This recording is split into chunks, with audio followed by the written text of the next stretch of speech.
Olá, eu sou a professora Kitty Guedes e nesse vídeo a gente vai falar sobre a função secante. Vamos lá? Bom, função secante. Ela é uma função f de a em r, tal que a cada x a gente faz corresponder um único y, que é igual a secante de x. Mas calma aí, deixa eu ver aqui, esse a é o domínio da minha função, né? O domínio da função são os valores do x. Então, tem que pensar, será que eu tenho alguma restrição ao valor do x nessa função? Bom, para eu chegar a alguma conclusão, eu tenho que pensar que a secante de x nada mais é do que o inverso do cosseno de x. E se a secante é o inverso do cosseno, a gente sabe que tem um número que não é inversível, que é o zero. Portanto, o cosseno de x não pode ser zero. Então, a gente já vai ter uma restrição ao domínio, né? Restrição essa que vai ser obtida a partir de cosseno de x diferente de zero. Aí vamos para a nossa circunferência trigonométrica. Eixo dos cossenos é o eixo horizontal. Daí vamos lembrar aonde o cosseno é zero. O cosseno é zero no π sobre 2, no 3π sobre 2 e nos arcos côngruos a eles. Né? Porque pode ser uma volta mais π sobre 2, ou uma volta mais 3π sobre 2, e assim por diante. A gente vai ter que usar esses arcos na forma geral. E a forma geral desses dois arcos, a gente já viu num vídeo anterior, é n vezes π mais π sobre 2. Por quê? Quer dizer, vamos primeiro escrever aqui para você acompanhar comigo. Então, vai ser x diferente de nπ. Antes de terminar, vamos ver onde está o nπ. Sendo n um número inteiro, né? Claro. Então, se eu tenho um número inteiro de π, π é meia volta. Então, um número inteiro de meias voltas. Um número inteiro de meias voltas ou vai cair aqui ou vai cair aqui.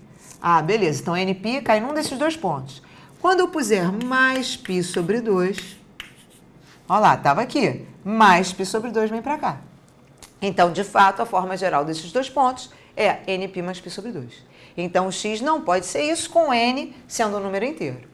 Portanto, o A, que é o nosso domínio, vai ser x real, tal que o x tem que ser diferente de nπ mais π sobre 2, sendo n um número inteiro.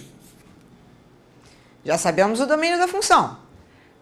Mas na função a gente também tem a imagem, né? Que não é necessariamente o r, porque o r é o contradomínio dessa função. Então, vamos pensar na imagem dela. Imagens são os valores que o y assume nessa função. Deixa eu ver.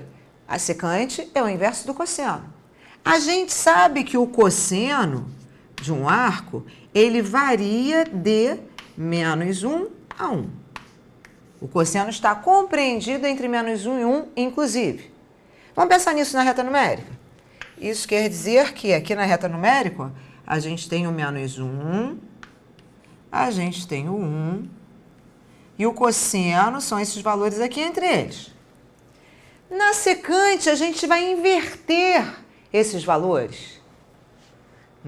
A gente vai inverter alguém que está entre menos 1 e 1, não é isso? Bom, não pode ser o zero, porque zero não é inversível. Vamos pegar um exemplo, entre menos 1 e 1.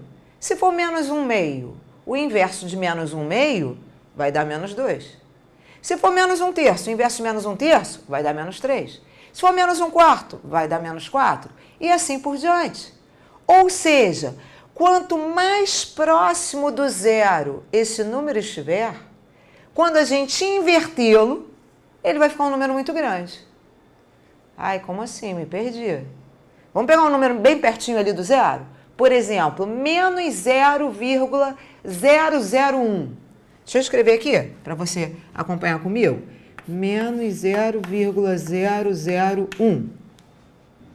Bom, menos 0,001, ele é menos 1 milésimo. Quando a gente inverter esse valor, vai dar menos 1000.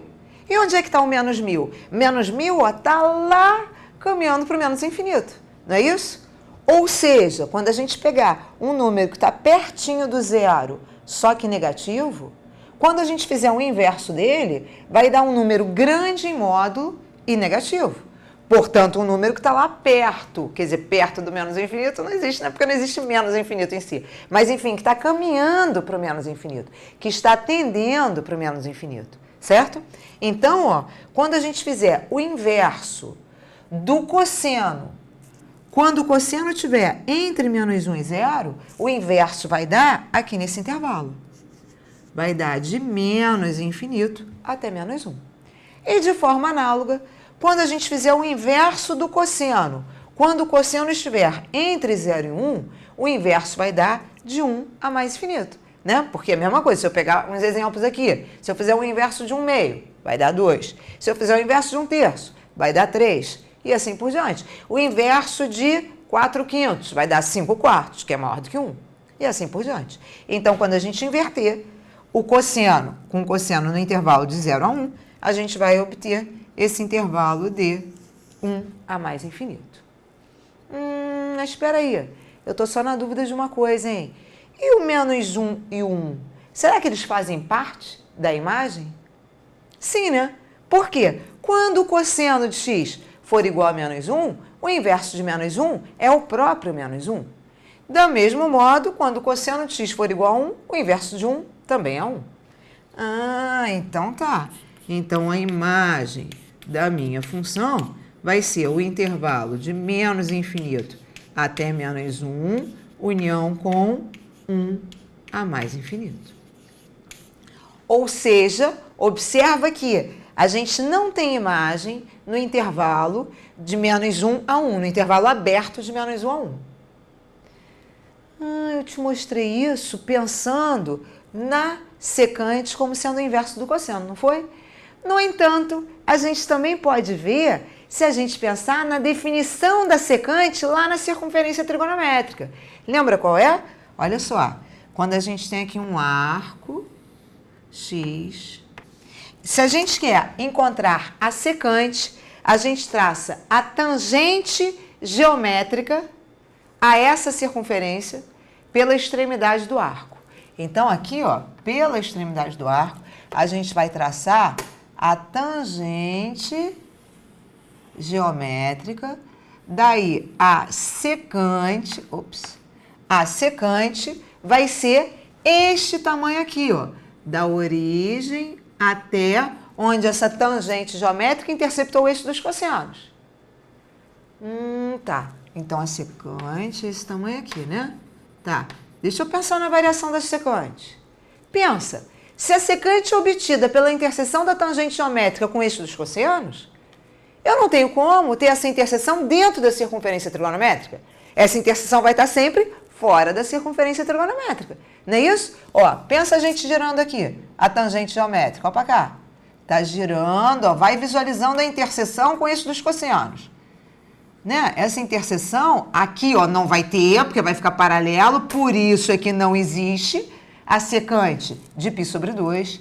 Daí, quando a gente passar para o segundo quadrante, ó lá, ficou lá negativo, pá, no terceiro quadrante continua negativo. Aí aqui não vai ter, porque ficou paralelo, já sabemos, a outra restrição do domínio. E aí passou para o quarto quadrante e ficou positivo de novo.